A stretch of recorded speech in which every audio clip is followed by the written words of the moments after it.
It arrived at 1 a.m. Most people never woke up. 62 dams gone in one night, entire towns erased, and to this day, nobody agrees on how many people died. China classified the disaster, buried it so deep it took 20 years to surface. But someone warned them long before the water came. This is what they built and what they lost. In the 1950s, China launched the most ambitious dam building program in human history. Mao's government had ordered nature itself to be conquered. Slowing down was not an option. The Banqiao Dam was their proudest. They called it the Iron Dam, indestructible.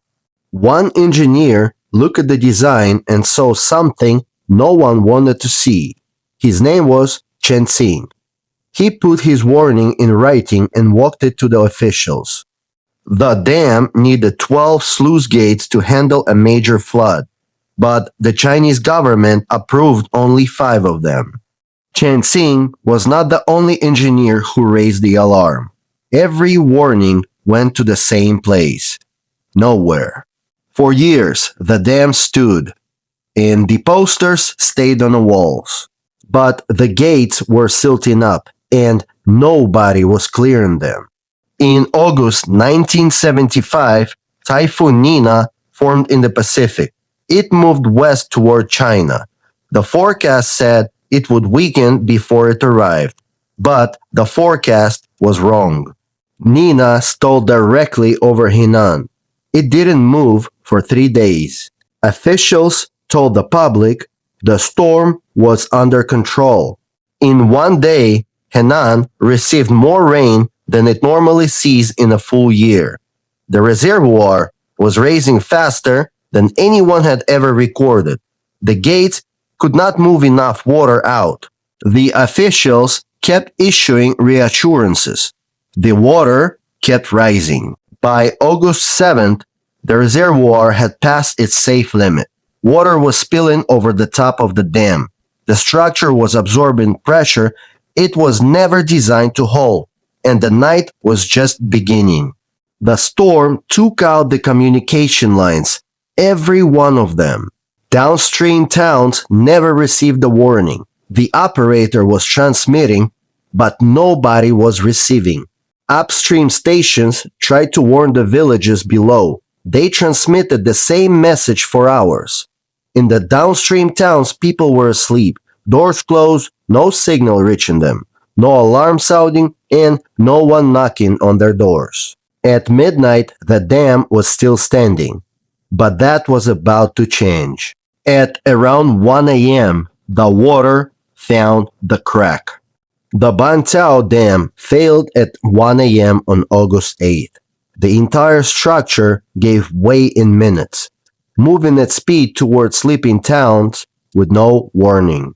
The wave was 6 meters tall and 12 kilometers wide. The first villages had absolutely no chance to react. Banqiao was not alone. The floodwaters overwhelmed dam after dam downstream. Shimantan fell within hours. Then the smaller ones, one after another through the night. 62 dams in total, gone before morning. Each one sending its water into the next. In the towns downstream, people were asleep. Doors closed, windows dark.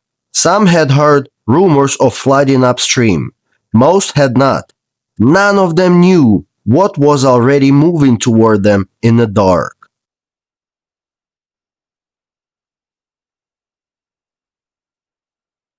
One commune downstream held 9,600 people. All of them were asleep.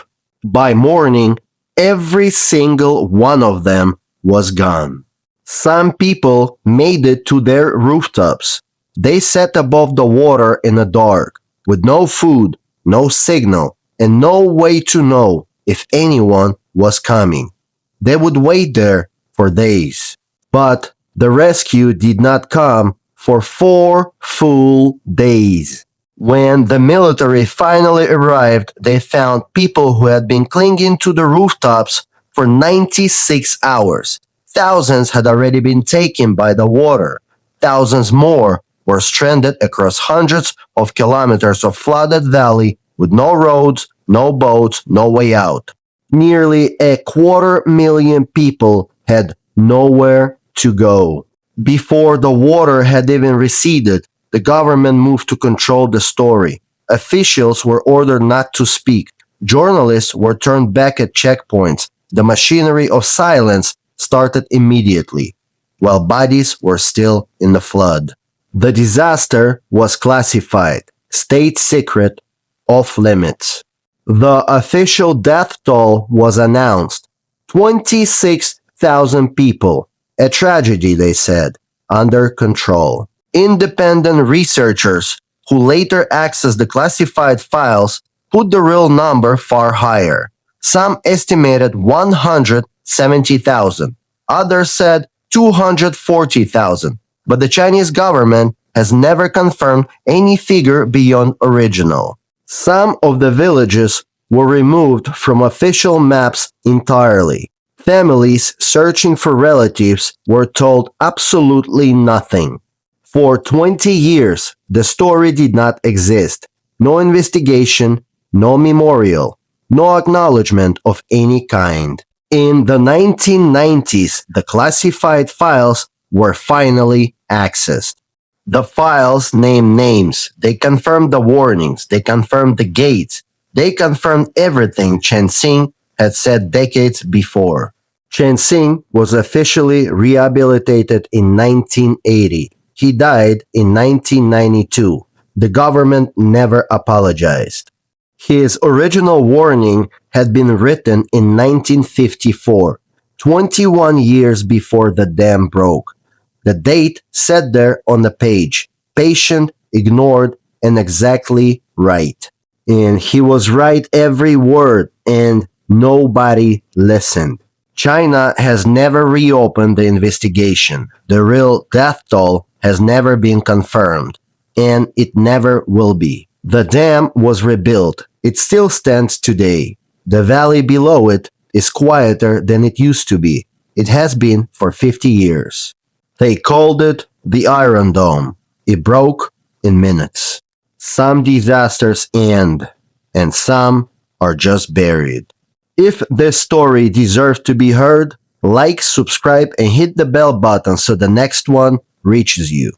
Nobody knows the true number. Tell us what you think in the comments and let us know which disaster we should uncover next.